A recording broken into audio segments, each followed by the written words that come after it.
Assalamualaikum warahmatullahi wabarakatuh. Kami dari kelompok 1 bagian 2 akan mempresentasikan mengenai pasar saham internasional pendanaan melalui saham dan perbedaan institusional. Baik, kami beranggotakan ada 6 orang. Yang pertama ada Chandra Wijaya dengan NIM belakang 168. Yang kedua ada Salis Mahareja dengan NIM belakang 175. Selanjutnya ada Salsa Dwi Rahayu dengan NIM belakang 238.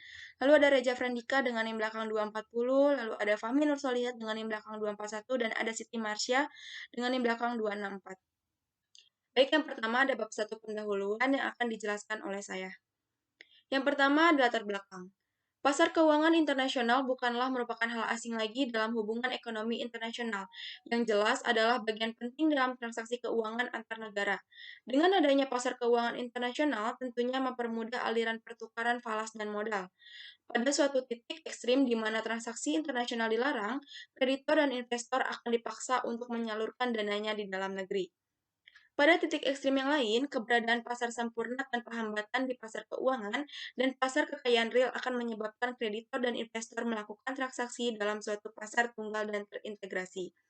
Dalam kondisi ekstrim semacam ini, pasar keuangan akan berintegrasi secara internasional sampai suatu tingkat di mana tidak ada suatu peluang pasar yang hanya khusus ada di suatu negara. Adanya pasar kekayaan real yang terintegrasi sempurna akan menyebabkan siklus ekonomi di semua negara akan bergerak dalam arah yang sama. Beberapa rintangan menghambat pasar kekayaan real dan finansial untuk terintegrasi secara penuh, seperti perbedaan pajak, bea masuk, kuota, ketidakleluasaan tenaga kerja untuk berpindah, perbedaan budaya, perbedaan laporan keuangan, dan biaya mentransfer informasi yang substansial antar negara. Meskipun demikian, rintangan-rintangan ini dapat pula menciptakan peluang yang unik bagi pasar tertentu, sehingga menarik pasar kreditor dan investor internasional. Dalam makalah ini, kami mencoba untuk menguraikan hal-hal yang berkaitan dengan pasar keuangan internasional, yang tentunya kami dalam pembahasan tersebut masih jauh dari kata sempurna. Namun, kami berharap dengan adanya makalah ini, kita dapat lebih memahami tentang pasar keuangan internasional itu sendiri. Baik, selanjutnya ada rumusan masalah. Rumusan masalah ini ada dua. Yang pertama, bagaimana penjelasan mengenai pendanaan melalui saham dalam saham internasional. Yang kedua, bagaimana perbedaan institusional dalam saham internasional. Selanjutnya ada tujuan masalah. Yang pertama, untuk mengetahui pendanaan melalui saham dalam saham internasional. Yang kedua, untuk mengetahui perbedaan institusional dalam saham internasional. Baik, sekian pemaparan dari saya. Selanjutnya akan dilanjutkan oleh rekan saya. Terima kasih. Selanjutnya, bab 2, kajian teori. Saham merupakan salah satu instrumen pasar keuangan yang paling populer. Menerbitkan saham merupakan salah satu pilihan perusahaan dalam hal pendanaan perusahaan. Namun di sisi lain, saham merupakan instrumen investasi yang banyak dipilih oleh para investor karena saham mampu memberikan tingkat keuntungan yang menarik. Terdapat berbagai pengertian saham yang disampaikan oleh para ahli. Adapun menurut Rushdin, tahun 2008, saham merupakan sertifikat yang menunjukkan bukti kepemilikan suatu perusahaan, dan pemegang saham memiliki hak klaim atas perusahaan dan aktiva perusahaan. Setiap saham memiliki hak dan keistimewaan tertentu yang hanya dibatasi oleh kontrak khusus pada saat saham diterbitkan. Saham berwujud lembaran kertas yang menyatakan bahwa namanya yang tercantum dalam lembaran tersebut merupakan pemilik yang sah dari suatu perusahaan dengan persentase sesuai dengan nilai investasi yang ditanamkan pada perusahaan tersebut. Berikutnya terdapat dua jenis saham berdasarkan prioritas pembagian dividen, yaitu saham biasa dan saham preferen. Saham biasa merupakan saham di mana dividen akan dibayarkan jika perusahaan memperoleh laba. Dan saham preferen adalah jenis saham yang memberikan prioritas lebih kepada pemiliknya atas aset dan laba perusahaan, di mana pemegang saham preferen memiliki hak untuk menerima dividen secara tetap dari perusahaan.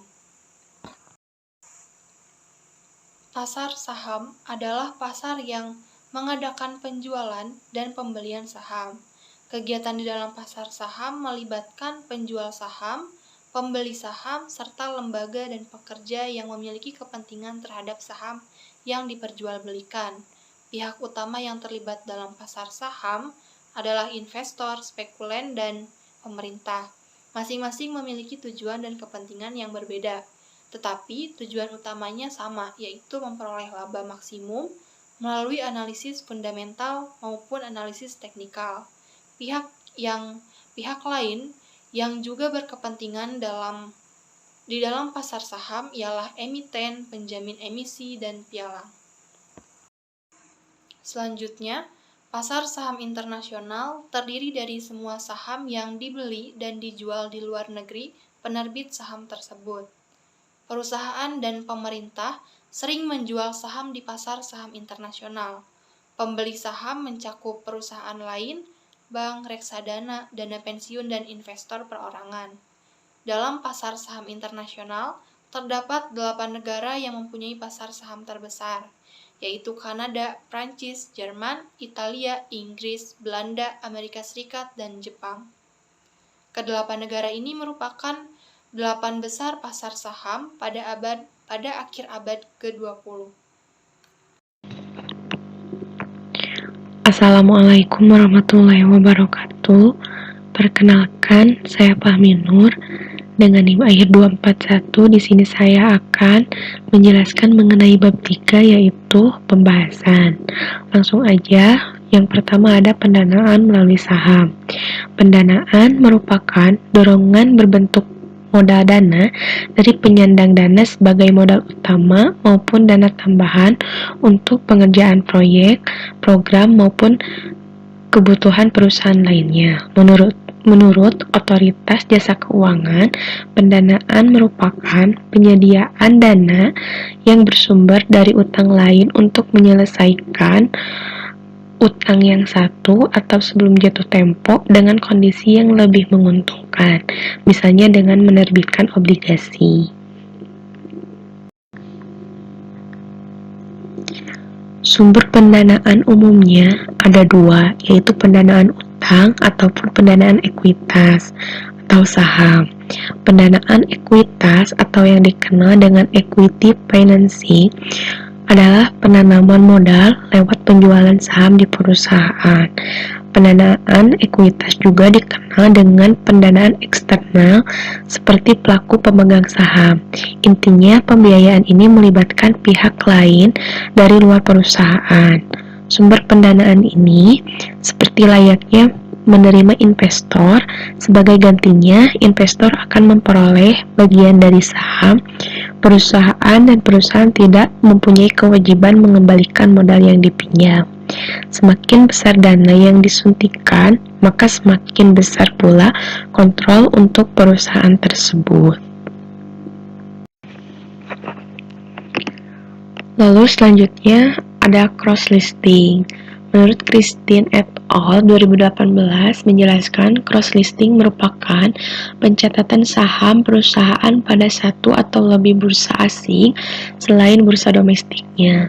Menurutnya, terdapat lebih dari 3.000 perusahaan asing melakukan cross listing di lebih dari 40 bursa saham. Bursa saham yang dijadikan tujuan sebagai cross listing adalah bursa saham dengan tingkat likuiditas lebih tinggi dari bursa domestiknya. Lalu, karakteristik perusahaan cross listing. Karakteristik perusahaan berubah sesudah cross listing. Perusahaan dituntut untuk memenuhi standar ketat yang diterapkan oleh bursa efek negara tujuan, seperti adanya transparansi informasi, standar akuntansi lebih tinggi, perlindungan hukum untuk investor, dan biaya transaksi yang lebih rendah.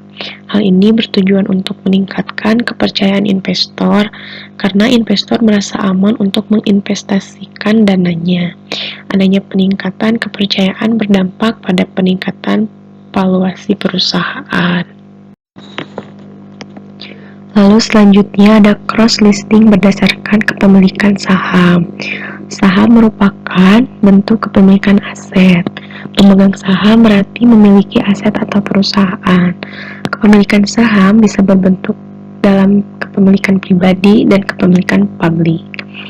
Dalam cara pertama, seseorang yang mempunyai dana menempatkan dana tersebut pada suatu perusahaan melalui bentuk penyertaan. Dengan bentuk tersebut, dia memiliki perusahaan tersebut. Biasanya perusahaan kecil atau yang sedang tumbuh menggunakan cara tersebut. Perusahaan besar pun dapat memanfaatkan cara tersebut, dan perusahaan besar bisa terhindar dan keharusan disclosure karena penyertaan semacam itu tidak melibatkan publik. Cara kedua, kepemilikan publik atau masyarakat luas. Lebih banyak digunakan oleh perusahaan besar. Perusahaan besar bisa menjual sahamnya ke publik melalui pasar keuangan tertentu, misalnya bursa efek. Jika publik membeli, maka publik tersebut memiliki perusahaan tersebut. Nah, cara kedua memiliki keuntungan karena dengan cara tersebut perusahaan bisa mengumpulkan dana yang lebih besar. Saham kemudian bisa diperdagangkan di bursa efek yang berarti meningkatkan likuiditas kepemilikannya. Keuntungan cross listing antara lain menurut Memdu 2003, yang pertama ada meningkatkan reputasi perusahaan yang kemudian bisa meningkatkan permintaan terhadap saham perusahaan. Lalu yang kedua meningkatkan basis investor sehingga bisa meningkatkan likuiditas saham. Yang ketiga meningkatkan reputasi serta pengenalan perusahaan di mata publik asing. Yang keempat, menetapkan basis untuk tujuan strategis seperti pembelian atau penggabungan dengan perusahaan lain di luar negeri. Yang kelima, untuk perusahaan di negara kecil, dana dari luar negeri bahkan merupakan keharusan. Yang keenam, mengeluarkan saham di bursa luar negeri bisa menurunkan kerawanan terhadap risiko politik. Baik, saya Chandra Wijaya dan saya melanjutkan presentasi dari teman saya atau rekan saya. Di sini ada slide 17, ada ADR, American Depository Receipts. ADR dikembangkan karena kerumitan yang terlibat dalam pembelian saham di luar negeri dan kesulitan yang terkait dengan perdagangan pada harga dan nilai mata uang yang berbeda. Perusahaan pendahulu JP Morgan, GPM, Guaranty Trust melopori konsep ADR pada tahun 1927. Ia menciptakan dan meluncurkan ADR pertama, memungkinkan investor AS untuk membeli saham pengecer Inggris yang terkenal Selfridges dan membantu toko serba ada yang mewah memasuki pasar global. ADR terdaftar di New York Stock Exchange. Untuk di slide 18 yaitu kelebihan dan kekurangan ADR. Untuk kelebihannya yaitu ada 4. Yang ke-1 memudahkan dilacak dan diperdagangkan. Yang kedua tersedia melalui US brokers. Yang ketiga dalam mata uang dolar. Yang keempat yang terakhir yaitu menawarkan diversifikasi portofolio brokers. Untuk kekurangannya ada 4. Yang ke-1 yaitu bisa menghadapi pajak berganda.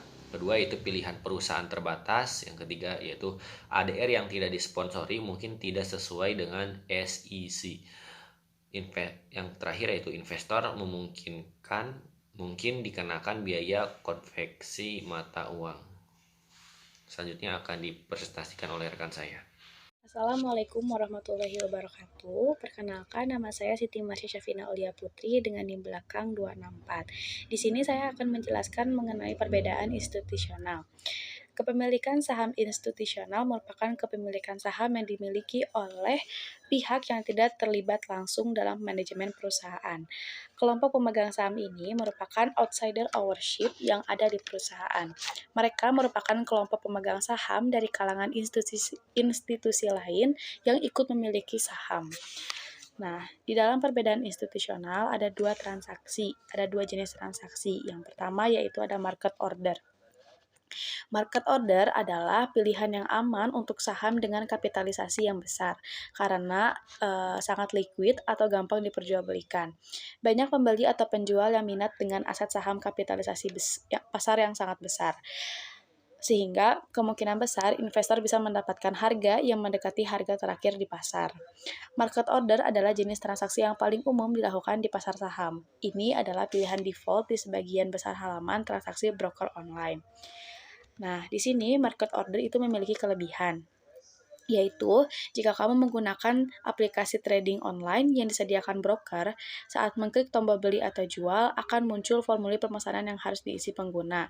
Ada beberapa pertanyaan juga yang muncul seperti apakah kamu membeli atau menjual saham, berapa banyak saham, dan jenis harganya. Nah, jenis harga default umumnya adalah harga pasar.